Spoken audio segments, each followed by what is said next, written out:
Hi hello friends, welcome back to Media Talks. நான் உங்கள் Mounika. Already நம்ம விஜய் பேசினதை போட்டிருக்கோம். இது ஃபுல் அண்ட் ஃபுல் காவேரி பேசினது. காவேரி என்ன பேசினாங்க, காவேரிக்கு எந்த மாதிரி ஒரு கிங் வேணும் அப்படிங்கிற விஷயம் எல்லாத்தையுமே சொல்லிட்டாங்க. அவங்க தான் குயின் அப்படிங்கிறத அங்கே மென்ஷன் பண்ணியிருப்பாங்க. ஓவரால் அந்த எபிசோடில் த காவேரி ஆன்சர் பண்ணது டக்கு டக்கு டக்குன்னு எல்லா கேள்விக்கும் பதில் சொல்லுவாங்க. அது எனக்கு ரொம்ப பிடிச்ச விஷயம் காவேரி கிட்ட.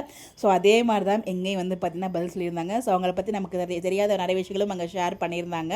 அவங்க நல்லா ஹிந்தி பேசுவாங்களாம், அது எனக்கு தெரியாது. தமிழை விட நல்லா ஹிந்தி பேசுவாங்க அப்படிங்கிறது எனக்கு அவங்க இன்டர்வியூ சொல்லும்போது தான் தெரியும். அவங்களுக்கு ஃபஸ்ட்டு நல்லா தெரிஞ்ச லாங்குவேஜ் ஹிந்தி அப்படிங்கிறது இங்கே நமக்காக ஷேர் பண்ணியிருக்காங்க. அடுத்ததாக அவங்களுக்கு வரப்போகிற மாப்பிள்ளை எப்படி இருக்கணும், த மேனாக இருக்கணும் அப்படின்னு அவங்க வேறு மாதிரி புரிஞ்சுக்கலாம். நான் அப்படி சொல்லலை. ஸோ ஒரு நல்ல ஒரு ஹஸ்பண்ட், அதாவது கொரட்டை விடக்கூடாது அப்படின்லாம் அதில் காமெடியாகவும் சொல்லியிருப்பாங்க. அதெல்லாம் சமைக்க தெரிஞ்சுக்கணும், ஒரு பொண்ணை மதிக்க தெரிஞ்சுக்கணும் அப்படிங்கிற மாதிரி த மேன் அப்படிங்கிற மாதிரி அவங்க சொல்லியிருப்பாங்க. ஸோ அது ரொம்பவே ஹாப்பியாக இருந்துச்சு.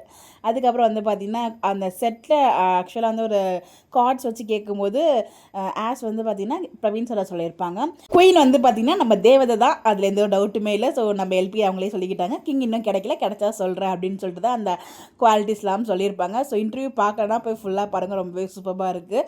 நான் ஜஸ்ட் கொஞ்சம் அப்டேட் மட்டும் நான் ஷேர் பண்ணுறேன். ஆல்ரெடி நான் வீடியோ போட்டிருக்கேன். அதாவது ஜோக்கர்னு யாரை கொடுப்பீங்கன்னு சொல்லும்போது நெகட்டிவ் கமெண்ட் ஷேர் பண்ணுற எல்லாருமே காமனாக மென்ஷன் பண்ணியிருப்பாங்க. அப்புறம் அந்த வெசல்ஸ்லாம் இருக்கு இல்லையா, அதாவது ஒரு சில திங்ஸ்லாம் சொல்லுவாங்க, அதுக்கு யாரும் அவங்க செட்டில் ஆப்டாக இருப்பாங்க அப்படிங்கிற மாதிரி சொல்லும்போது ப்ரெஷர் குக்கர் அம்மா ஒரு காலத்தில் அப்படி தான் இருந்தாங்க அப்படிங்கிற மாதிரி சொல்லுவாங்க. ஐ திங்க் ரெஃப்ரிஜிரேட்டர் நம்ம விஜய் சொல்லுவாங்க, ஒரு காமன் கம்போஸ்டாக இருப்பார், ரொம்ப பார்த்திங்கன்னா ஜென் மோட்லேயே வாழ்வார் அப்படின்னு சொல்லிட்டு அவரை பற்றி ரொம்ப அழகாக சொல்லுவாங்க. இதுவும் நிறைய இடத்துல சொல்லியிருக்காங்க. ஆக்சுவலாக பார்த்திங்கன்னா காவேரி 70% ஆஃப் எல்பி, 70% கிட்டத்தட்ட எல்பி அந்த மாதிரி தான் இருப்போம். அதனால் பார்த்திங்கன்னா நிறைய லவ் கிடச்சிருக்கு. ஸோ அவங்க சொன்ன மாதிரி காவேரி கேரக்டர் கிடைக்குது, பட் எல்பியே அவங்க அவ்வளோ லவ் பண்ணுறாங்களே, அது எப்படி, மேபி இதுதான் ரீசனாக இருக்கும் அப்படிங்கிற மாதிரி அவங்க சொல்லியிருந்தாங்க. பட் உண்மையிலே அவங்களோட அதாவது ஒவ்வொருத்தர்கிட்ட அவங்க பழகிற விதம், இது எல்லாத்துக்கும் தான் காரணம். அவங்க காவேரியை தாண்டி எல்பி நம்ம லவ் பண்ணுறதுக்கான அந்த கேரக்டரை நம்ம பார்த்திங்கன்னா பார்க்குறோம் இல்லையா. ஸோ அதனால தான் அவங்க மேலே அவ்வளோ லவ் அண்ட் அஃபெக்ஷன் நம்ம மேலே வருது. ஸோ ஒரு மரியாதை நாளுக்கு நாள் ஒவ்வொரு இன்டர்வியூ பார்க்கும்போது அவங்க மேலே இருக்க மரியாதை கூட்டிகிட்டே போகுது, லவ்வும் கூட்டிகிட்டே போகுது. அதுக்கப்புறம் ஒரு ஃபேன் பார்த்திங்கன்னா மலேசியா நினைக்கிறேன். ஸோ அவங்க எல்பின்னு சொல்லிட்டு கையில் பச்சை கொடுத்துருந்தாங்களாம்.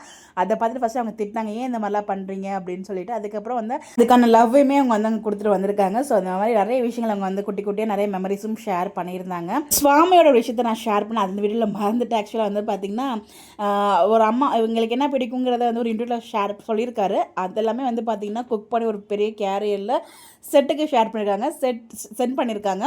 செட்டில் பார்த்திங்கன்னா அவங்க சென்ட் பண்ண அன்னைக்கு நம்ம விஜய் லீவ், அவருக்கு ஷூட் கிடையாது.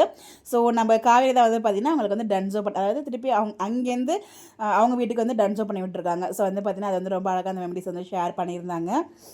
நிறைய மெமரிஸ் அவங்கள பற்றி, அப்புறம் ஃபேன்ஸ் கூட அந்த கனெக்ஷன் பற்றி எல்லாமே ஷேர் பண்ணியிருந்தாங்க. இதை விட வேறு லவ், இது எப்படி சொல்கிறதில்ல, அளவு கடந்த லவ், இது எல்லாமே உங்களுக்கு எப்போயுமே இருக்கும். அது எல்லாமே, அதுக்கு எல்லாத்துக்கும் காரணம் நீங்கள் தான், அதில் எந்த ஒரு டவுட்டுமே இல்லை. இதே மாதிரி நீங்கள் பண்ணிகிட்டே இருங்க, எங்களோட சப்போர்ட் எப்போவுமே இருக்கும் உங்களுக்கு. ஸோ நீங்கள் என்ன ப்ராஜெக்ட் பண்ணாலும் என்ன பண்ணாலும் வி ஹாவ் டு சப்போர்ட். ரெண்டு பேருக்குமே அந்த சப்போர்ட் எங்கள் கிட்டேருந்து கிடைக்கும். இந்த மாதிரி எப்படி தெரிஞ்சு நம்மளோட சேனலை ஃபாலோ பண்ணிக்கோங்க. Bye bye. நீங்கள் என்ன நினைக்கிறீங்க, இன்டர்வியூ பார்த்தீங்களா, எப்படி இருந்துச்சு உங்களுடைய கருத்துக்களை மறக்காமல் கமெண்ட்டில் ஷேர் பண்ணுங்கள். Bye bye. உங்களுக்கு எது ரொம்ப பிடிச்சிருந்ததுங்க கமெண்ட்டில் சொல்லுங்கள், நம்ம டிஸ்கஸ் பண்ணுவோம்.